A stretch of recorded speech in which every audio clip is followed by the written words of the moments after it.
The name's Jack, Square-Eyed Jack, and today I'll be taking a look at one of the most beloved, enjoyed, undeniably classic Nintendo 64 games ever released. I could have started with text-based adventures or side-scrolling action, but of all the James Bond video games, I think I'm starting with the right one. You know what it is, so let's get started. Before now, I'd only ever played this game once before, of course in a 4-way multiplayer match given zero instruction on how the controls work because all my friends are fucking assholes. Ignoring that experience, I'm going in blind hoping to find a first-person shooter as good as the movie it's based on that hopefully lives up to the uncontrollable praise it receives from the gaming community. The movie GoldenEye is a classic that I remember watching growing up, and having re-watched all these years later for this video, it certainly holds up on all fronts. The story, characters, action scenes and charismatic humour are all brilliant. But how many great movies have been totally butchered over the years with video game adaptations? Well, this has been claimed one of, if not the best, movie licensed game of all time. A bold statement, and one I won't forget. The game was released 2 years past the release of the movie, which actually gives me hope, as it wasn't shat out for any quick cash. The game was developed by Rareware, who need no introduction, and I'm hoping this will go down better than the last time I looked at one of their games. Starting off, the presentation is marvellous. You gotta love the actors' faces plastered onto these polygonal nightmares they're calling graphics. I'm not complaining, I love the charm, just so we're clear. Starting the first level, we see Bond in the corner just fucking about with his gun like a child. That got a laugh out of me. I guess that makes me the child. So we start moving around and holy mother of God, these controls reek of 1997. Actually, that's a lie. I've played Atari games with better control than this, so it reeks something closer to 1953. Honestly, I can't put my finger on the problem here. Bond ice skates around the level okay, but whenever you come to any kind of rise in the terrain, the camera auto moves, which can sometimes fuck up your navigation, normally at the worst possible time. Shame your controller only has one analog stick, hey Nintendo? In fairness, it doesn't take long before you adjust to it, but there are still times much later in the game where it remains a problem. When it comes to killing, it's fairly simple. The gun has a mind of its own and locks onto anything within its line of sight, which is fine, kind of like an advanced aiming mechanic compared to Doom, as you don't have to point your chest cannon towards where you want to shoot. But then you realise the game also has free aim. Holy mother of Christ, what is this? How are you supposed to hit anything in this mode? It's like a crack fiend overdosing in the hot sun. Whoa, check out this for some James Bondage. A lot of people might be upset that I'm ripping this game's dated controls. And sure, you've got to start somewhere, I guess. As far as home consoles are concerned, first-person shooters were still in their infancy here. This game is just unlucky that it is at the start. Not to mention this pathetic bitch slap, it doesn't do a damn thing. Bondage is a fucking pussy.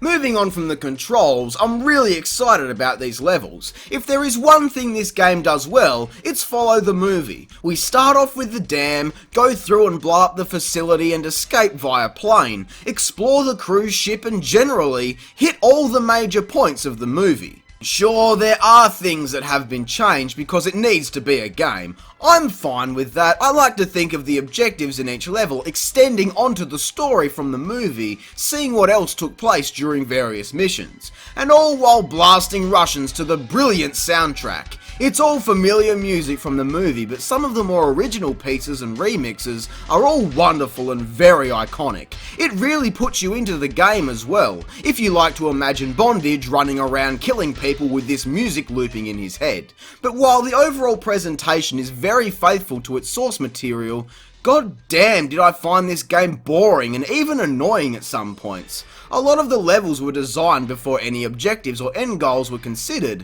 which is generally a big no-no in game development.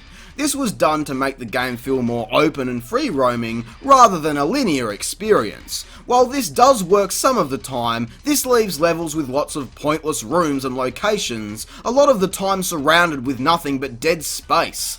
Look at this! There is nothing here! I feel bad for bitching about empty levels in Rocket Robot on Wheels, but GoldenEye is like, I'll show you empty and desolate, as if Rare has a vendetta against me for slagging Donkey Kong 64 over a year ago. Ding!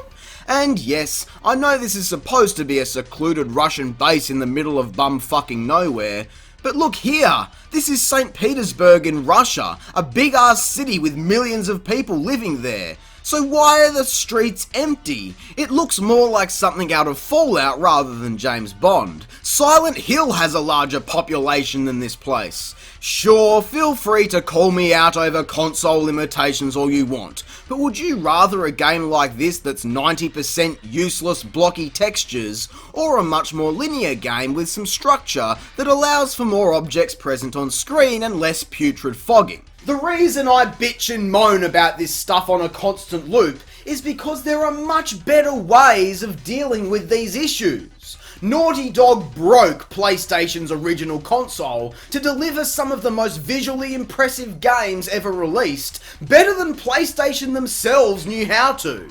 Cry fanboy all you want, there is no denying that this game was built sloppily. Even the frame rate is dog shit. This is a topic of discussion I typically refuse to get involved in, as it's a spawn of the bit wars, making all the discussion about graphical quality and something that people take way too seriously these days.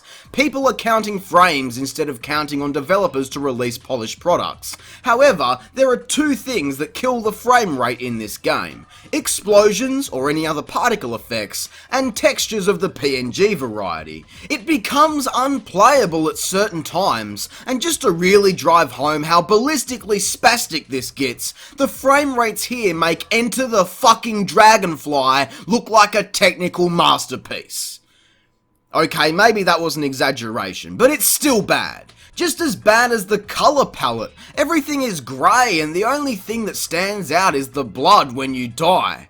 Great. Enough with the technical and artistic shit though. Let's talk about the truest and most fundamental issue I have with the levels. The player is given no information. Before each level you're given a set of objectives, some briefing that hopefully explains some of what you're supposed to do, and then you're thrown in left to your own problem solving. Before I rip this to shreds, I will give it credit as it makes you feel like a real special agent, diving headfirst into the action and being forced to sink or swim. But there are so many times throughout this game where it's just completely stumping, and it starts with level 2. When you're playing a game and fail an objective, you might get a game over and be asked to try again, right?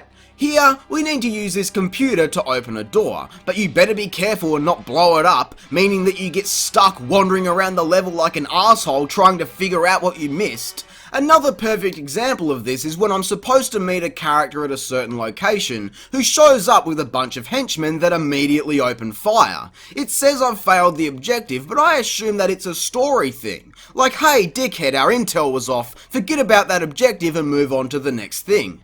But no! They shot at me because I had my gun out, so unknowingly playing through the rest of the level only for it to not count is just so fucking wonderful. The worst part is sometimes it wants you to use an item from your inventory, so I bring up the menu, which is more sensitive than this failed generation I'm a part of, but even then, the game doesn't explain what any of this shit is, what its relevance is, or how I'm supposed to use it. There is an item called the Data Thief, and I don't think I used it once. I know I'm stretching a bit here, but fuck me, it's really annoying doing this for the first time. It's also annoying the amount of escorting you have to do. Welcome to James Bondage Escort Service. We'll flood your hallway with 20 men and pump you full of lead.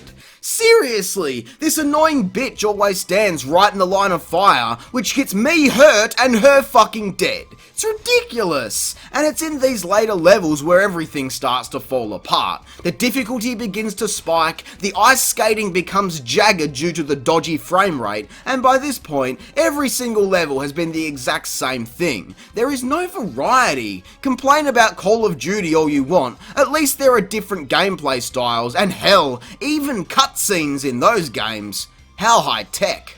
For a game based on a movie, a brilliant movie no less, the story is not conveyed well to the player at all. They've gone to such magnificent effort recreating all of the key scenes from the movie, down to using the watch laser to break free of the train. But compared to the source material, nothing makes sense. Now, I'm not asking for levels or cutscenes based around the casino or flirtatious car race, and some levels in the game would actually be better represented as cutscenes rather than actual levels, but the least I would expect is something of the final base. It's a giant satellite dish hidden within a lake, and we don't even get an establishing shot of the entire thing. I'm sure this comes back to the console limitations and fogging argument, but Jesus, even some still images ripped from the movie with some simple exposition of what the holy fuck is actually going on in this game would be better than nothing. And this final level on top of this structure is something to marvel at. It's a shame we can't even get a simple skybox surrounding this level to give an idea of where this is taking place. We have to chase this asshole around shooting shit and getting shit shot at us while competing primarily with the dizzying navigation and headache-inducing frame rate. We finally catch him, kill him, and as anticlimactically as it started, GoldenEye is finished. All that's left now is the multiplayer and some extra content from replaying if you're interested. For something that was an afterthought during development, the multiplayer certainly feels like an afterthought. No, I'm just kidding. Despite the simplistic nature of it, with good friends, the multiplayer can be intense, really enjoyable, and quite honestly, one of the only reasons I can find to bother with this game. I'm gonna cut right to the point. This game does not live up to its praise, although I'm not really surprised. The best part of this experience for me was seeing all the familiar environments from the movie and getting to experience them in a medium I prefer, because it really is like an interactive movie playing this. The music and overall presentation are spot on, it's just the date this game was released which is the main problem for me. There are some classic games out there like Doom for example, which are still technically sound and can stand tall next to modern games, but then there are games like GoldenEye, which, sure, can still be fun for some people, but mostly can't compare to the modern equivalent on a technical level and cry out for death while you try to play them. Sure, there is certainly some good here, but the negatives are just as prominent. GoldenEye 007 gets 005 out of 10. The main point on my mind while playing this is that it really is a shame this game was released 20 years ago. Had it come out within the last 10 years, who knows? It could have been as big as Modern Warfare, but we'll never know. As far as it being claimed the best movie licensed game of all time, I honestly can't say as I haven't played enough of them, but over time, I'm sure we'll get closer to an answer. I can appreciate what this game has done for its genre, however. It really helped pave the way, and while I'm sure I sounded rather pissed during this video, there were times when I couldn't get enough of it. But unfortunately, the overall experience has left me shaken, not stirred. And with that, I hope you enjoyed the video. If you did, be sure to leave a like, subscribe, and share. I'm Square-Eyed Jack, and I hope you have a great fucking day. Thanks for watching.